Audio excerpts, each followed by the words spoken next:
Mabilis umusad yung panahon kaya tara grind na. Topic ngayon is trigonometry. We have here the problem, what is the value of sine 15 degrees? And to solve that, let's remember our unit circle. So, brief introduction lang about sa unit circle. So, ginamit ito para maghanap ng values ng ating trig functions.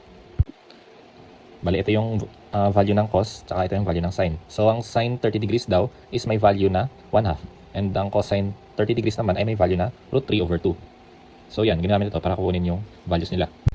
So, medyo intimidating lang, no? Kasi sobrang daming values. Pero notice nyo, may pattern yan sila. So, dito, notice nyo, ang root 3/2 is cosine. And ang 1/2 naman is ang sine. Tapos, dito sa 45 degrees, root 2/2 tsaka root 2/2 ang both sine and cosine. Pero pagdating naman sa 60 degrees, notice nyo, nag-alternate lang yung values ng sine tsaka cosine. So, ganun lang. And the process repeat all throughout sa whole circle.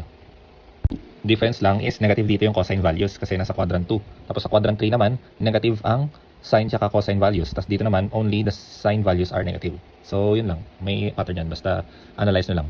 So, once na-gets nyo na, balik tayo sa problem. So, what is the value of sine 15 degrees? So, kung babalikan natin yung, yung unit circle, notice nyo, wala ditong 15 degrees kasi nag-start siya sa 30 degrees, 45 degrees, and then 60 degrees. Pero, notice nyo, if i-minus natin yung values ng 45 degrees tsaka 30 degrees, magiging 15 degrees. So, ganun.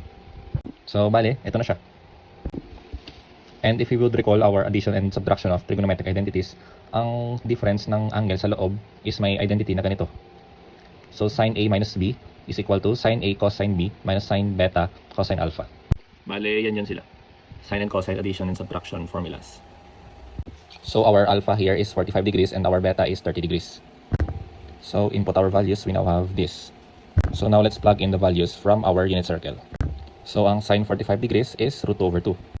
Cosine 30 degrees naman is root 3/2. Basta tandaan nyo lang palagi, itong x component, ito ang cosine value. Tsaka yung y component, ito naman ang sine value. Sine 30 degrees is 1/2. And finally, cosine 45 degrees is root 2/2. So, pwede na natin masolve, no? So, by multiplying this fraction, root 2/2 multiplied by root 3/2, root 6/4. Tama natin, itong kabila, 1 multiplied by root 2, root 2. 2 times 2 is 4. Since pares naman sila denominator, pwede naman natin sila ma-combine. So, we now have our final answer, root 6 minus root 2/4, which is letter A from earlier. That's it. Yun lang. Thank you.